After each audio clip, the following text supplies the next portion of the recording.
তেওঁ এটা বাক্যত ক'লে হয় যে মই পাকিস্তানলৈ যোৱা নাই, যদিহে যোৱা নাই বোলে মই পাকিস্তানলৈ গৈছোঁ, তোমালোকে কি কৰিবা? ডক্টৰ হিমন্ত বিশ্ব শৰ্মাদেৱে বিগত ৩৫ বছৰৰ ৰাজহুৱা জীৱনত আজিলৈকে তথ্যবিহীন কথা কোৱা শুনা নাই যে আপুনি পাকিস্তানলৈ গৈছেনে? উত্তৰটো দি দিলে হ'ল নাই যোৱা বা গৈছোঁ। মই ধন্যবাদ দিছোঁ, তেওঁ ১% স্বীকাৰ কৰিছে, বাকী ৯৯% তথ্যই ইতিমধ্যে প্ৰমাণ কৰি দিব। ছুপাৰ প্ৰেছিডেণ্ট গৌৰৱ গগৈৰ দিনত পঞ্চায়ত নিৰ্বাচন হ'ল, গোটেই অসমবাসী তেওঁলোকক ঘূৰি পেলালে। গৌৰৱ গগৈ আচলতে গৌৰৱ গগৈক যদি সোধা হয় আপোনাৰ নাম কি, তেওঁ তেতিয়া কয় যে সূৰ্য পূব ফালে ওলায়। তেওঁক আকৌ সোধা হয় আপোনাৰ নামটো কিনো দাদা, তেওঁ কোৱা হয় নাই সূৰ্য পশ্চিম ফালে অস্ত যায়। তেওঁক আমাৰ সন্মানীয় সাংসদসকলে মাত্ৰ এটা প্ৰশ্ন সুধিছে, আপুনি পাকিস্তানলৈ গৈছেনে? তেওঁ তেতিয়া কয় বাংলাদেশ কোন গৈছে, বা আফ্ৰিকা কোন গৈছে, জাৰ্মান কোন গৈছে। আৰে তেওঁ এটা বাক্যত ক'লে হয় যে মই পাকিস্তানলৈ যোৱা নাই, যদিহে যোৱা নাই বোলে মই পাকিস্তানলৈ গৈছোঁ, তোমালোকে কি কৰিবা? দুটাই উত্তৰ। গতিকে গোটেই এতিয়া কথাখিনি একেবাৰে স্কুলৰ ছাত্ৰ ছাত্ৰীয়েও গম পাইছে যে কিবা এটা গভীৰ ৰহস্য আছে। আৰু তাতে মই মোৰ নিজৰ মুখ্যমন্ত্ৰী বুলি নহয়, ডক্টৰ হিমন্ত বিশ্ব শৰ্মাদেৱে বিগত ৩৫ বছৰৰ ৰাজহুৱা জীৱনত আজিলৈকে তথ্যবিহীন কথা কোৱা শুনা নাই। গতিকে আৰু কালি মই দেখিছোঁ সন্মানীয় সাংসদ গৌৰৱ গগৈৰ বডি লেংগুৱেজ, তেওঁৰ যিটো অলপ এটা ফ্ৰাষ্ট্ৰেটেড, অকণমান তেখেত দমনীয় হৈ পৰিছে। গতিকে কিবা এটাতো ৰহস্য আছে। মই এগৰাকী সাধাৰণ নাগৰিক হিচাপে কৈছোঁ, ৰাজনীতিক বা সাংসদ মন্ত্ৰী নহয়। অসমবাসীয়ে সুধিছে যে মুখ্যমন্ত্ৰীয়ে অসমবাসী বা আমি সকলোৱে সুধিছোঁ, সাংবাদিকসকলে সুধিছে যে আপুনি পাকিস্তানলৈ গৈছেনে? উত্তৰটো দি দিলে হ'ল নাই যোৱা বা গৈছোঁ। তেওঁ কৈছে বাংলাদেশলৈ দেখোন আমুক যায়, ভূটানলৈও দেখোন আমুক যায়। আৰে যদি তেওঁ পাকিস্তানৰ লগত বাকী পৃথিৱীৰ ১৯২-৯৩খন ৰাষ্ট্ৰক একাকাৰ কৰি দিয়ে, মোৰ ক'বলগীয়া একো নাই। আজি ৰাজনীতিৰ সৈতে বিদেশ নীতিৰ সৈতে এক বিন্দু সম্পৰ্ক নথকা যিকোনো এগৰাকী স্কুলীয়া ছাত্ৰকো যদি আমি সোধোঁ, যিকোনো ব্যক্তিক যদি সোধোঁ, তেতিয়া সকলোৱে জানে যে পাকিস্তান কি, পাকিস্তান আৰু বাকী ৰাষ্ট্ৰসমূহ কি। গতিকে সকলোৱে এতিয়া লাহে লাহে কথাবিলাক গম পাইছে আৰু আমি 10 ছেপ্টেম্বৰ অপেক্ষাত। তেওঁ আকৌ এটা কৈছে যে 10 ছেপ্টেম্বৰলৈনো কিয় ৰ'ব লাগে। মুখ্যমন্ত্ৰীয়ে বাৰে বাৰে কৈ আছে যে যিকোনো এখন কাগজ যেতিয়া আমি সন্মানীয় সংবাদ মাধ্যম বা নিৰ্দিষ্ট যিকোনো মাধ্যমক আমি দিম, তেতিয়া প্ৰত্যায়িত হ'ব লাগিব। It should be verified, certified, আৰু সেইবিলাকৰ কাৰণে কিছু সময় লাগে। গতিকে এতিয়া সেইবিলাক হৈ অহাৰ পূৰ্বে যিহেতু মানুহজন নিজেই গৌৰৱ গগৈ, তেওঁ কৈ দিলে হৈ গ'ল যে হয় মই গৈছোঁ বা নাই যোৱা। আৰু মই বাৰে বাৰে কৈছোঁ কোন আৰু তেওঁৰ যিসকল সমৰ্থক তেওঁলোকে কৈছে পাকিস্তানলৈ নাযায় নেকি মানুহ, যায় পাকিস্তানলৈকে। ১৪০ কোটি মানুহৰ মাত্ৰ ১০-১৫ হাজাৰ যায়। কোনসকল যায়? মূলতঃ কিছু অনুমতি সাপেক্ষে, মূলতঃ কিছু ধৰ্মীয়, তাত আমাৰ পীঠস্থান আছে শিখ ধৰ্মৰ, তালৈ পৰ্যটকসকল যায়, ধৰ্মীয় পৰ্যটক যায়। এগৰাকী ডিপ্ল'মেট বা আমাৰ কূটনীতিক এগৰাকী যাবলগীয়া হয়।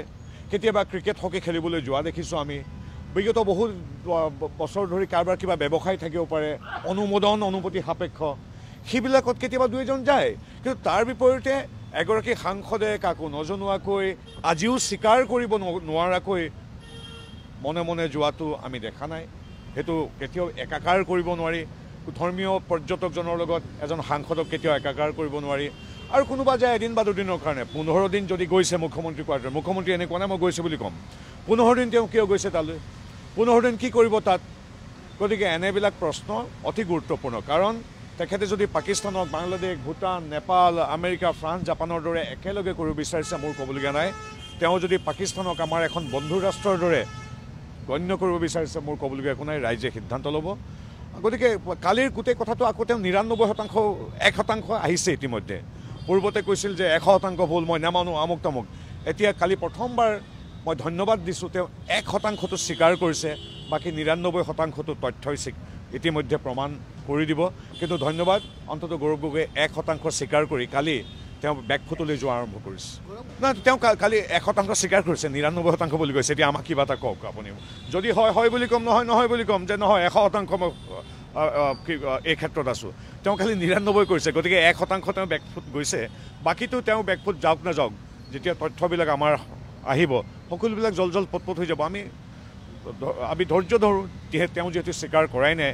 আৰু তেওঁ এতিয়ালৈকে এইবিলাক কথাই তেওঁ এতিয়া চেলেব্ৰেট কৰিব আৰম্ভ কৰিছে পাকিস্তানলৈ গ'লে পাকিস্তানী হৈ যায় নেকি মানুহ নাযায় নেকি বিজেপিৰ কোনোবা গৈছে নেকি আৰে সেইবিলাক বাদ দিয়া তোমাক সুধিছে তুমি গৈছানে নাই যোৱা যদি গৈছা নাই যোৱা গতিকে এই কথাবিলাক আচলতে এতিয়া বিশেষ ৰহস্য হৈ থকা নাই এতিয়া স্পষ্ট হৈ পৰিছে মই সদায় কওঁ যে শুভেচ্ছা আছিল কিন্তু এতিয়া যিহেতু তেওঁ বৈৰী ৰাষ্ট্ৰ এখনৰ লগত এনেধৰণৰ হৈ পৰিছে গতিকে এতিয়া তেওঁৰ পৰা দূৰত্ব ৰখাটোৱে ভাল কি ক'ম আৰু এইটো এতিয়া পাকিস্তানখনকো যদি তেওঁ বাংলাদেশ ভূটান নেপাল ফ্ৰান্স আমেৰিকাৰ লগত একাকাৰ কৰি দিয়ে বন্ধু ৰাষ্ট্ৰবিলাকৰ লগত তেতিয়াহ'লে ইমান জনা বুজা উচ্চশিক্ষিত ব্যক্তিৰ পৰা কি ক'ম একো ক'বলগীয়া নাই খুব সততাৰে কৈছোঁ একদম পূৰা বিনম্ৰতাৰে মোৰ কৈছোঁ যে কংগ্ৰেছ দলৰ কোন সভাপতি হয় কোন উপসভাপতি হয় একেবাৰে আমাৰ এইটো বিচাৰ্য বিষয় নহয় কাৰণ তেওঁলোকৰ ইতিমধ্যে ছুপাৰ প্ৰেছিডেণ্ট হিচাপে গৌৰৱ গগৈ কাম কৰিয়ে আছে ছুপাৰ প্ৰেছিডেণ্ট বিগত লোকসভা নিৰ্বাচনত তেওঁ নিৰ্বাচন খেলাইছিল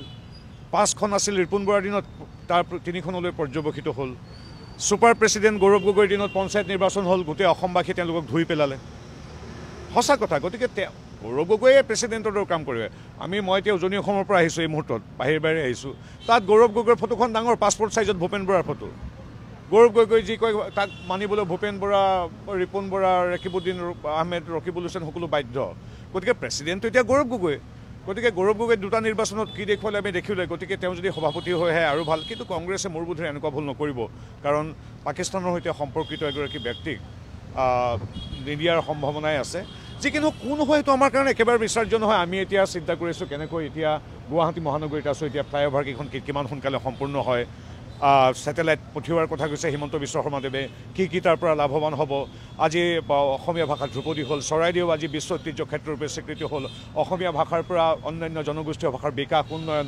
ব্ৰহ্মপুত্ৰৰ ওপৰত দলং নিযুত মইনা আঁচনিত কাৰোবাৰ নাম বাদ পৰিছে নেকি অৰুণোদয় আঁচনি আৰু কিদৰে সম্প্ৰসাৰিত কৰিব পৰা যাব লাচিত বৰফুকনৰ পৰা ভীমবৰ দেউৰী বা সৰ্বানন্দ সিংহলৈকে মনীষীসকলৰ জীৱনচৰ্যা কেনেকৈ সমগ্ৰ দেশ বিদেশত প্ৰসাৰ আৰু প্ৰচাৰ হ'ব আমি সেইবিলাক কথাত ব্যস্ত আমি এতিয়া ব্যস্ত কেনেকৈ আমাৰ পঞ্চায়তকেইখন আৰু অধিক জনমুখী হ'ব আমি সৰু কথা কিছুমান নামঘৰৰ মণিকূটৰ ফুটি থকা টিংকেচলা ক'ৰবাত সলনি কৰিবলগীয়া আছে নেকি সেই কথাটোৰ পৰা আমি ছেটেলাইটটোলৈকে ব্যস্ত এতিয়া আমি ভূপেন বৰা ৰিপুণ বৰা গৌৰৱ গগৈ বা ৰকিবুদ্দিন আহমেদ কোন হয় সভাপতি সেইটোলৈ আচলতে একেবাৰে সততাৰে কৈছোঁ আমাৰ পৰা আদি কৰি কোনো এগৰাকী ব্যক্তিৰে এই ক্ষেত্ৰত আমাৰ পাতিবলগীয়া চিন্তা কৰিবলৈ একো নাই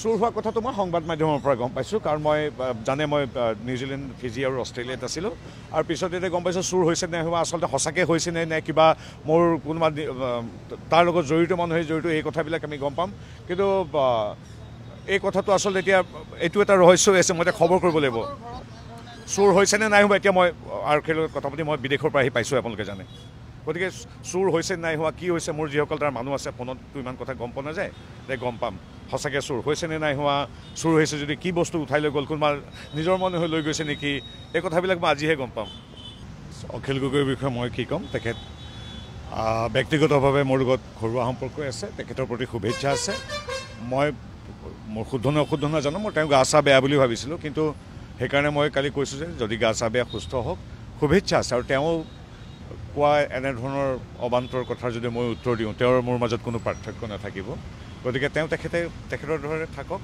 হয়তো শিৱসাগৰ যিহেতু মই কাম কৰি আছোঁ যোৰহাট লোকসভাত কাম কৰি আছোঁ দলৰ নিৰ্দেশত মুখ্যমন্ত্ৰীৰ নিৰ্দেশত আৰু আমি বুথৰ পৰ্যায়ৰ পৰা দলীয় সভাপতিলৈকে সকলোৰে সহযোগত আমি যিখিনি কাম কৰিলোঁ এতিয়া তেখেত প্ৰতিনিধি শিৱসাগৰ বিধানসভাৰ তাত ধূলিসাৎ হৈ গ'ল ক'তো একো জিকা নাই এটাও সেই বিধানসভাৰ এটাও জিলা পৰিষদ জিকা নাই একে অৱস্থা পঞ্চায়তত গতিকে অলপ মনটো বেয়া লাগি থাকিব পাৰে বাকী ভালে থাকক তেওঁ বিষয়ে কৈ মই ব্যস্ত হ'বলৈ মোৰ সময় নাই